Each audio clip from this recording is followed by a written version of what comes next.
Ipinaliwanag ni Western Command Chief Lieutenant General Juancho Saban na ang katatapos na amphibious landing exercise ng US at Philippine Marines sa baybaying dagat ng Palawan ay walang kinalaman sa issue ng Spratly Island. Everybody, that this exercise has nothing to do with the West Philippine Sea or China Sea dispute.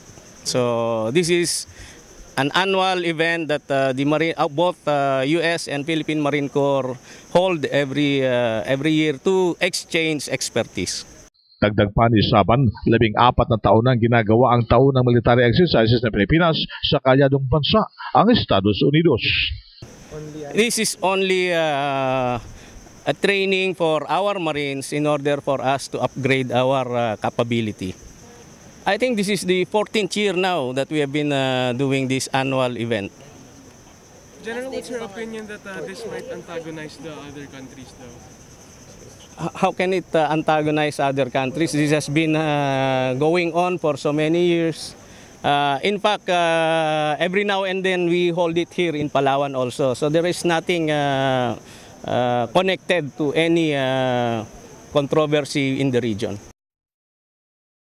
Nagtapos ang public exercises kahapon sa baybaying dagat ng Tagkawayan, Barangay Bakungan, Puerto Princesa City. Isinagawa ang mock attack, war games, kabilang sa Joint Capability Demonstration at boat trade exhibition ng US at Philippine Marines. Iyan ang DZRH News. Bing Formento, RH911, naglilingkod sa pagbabalita.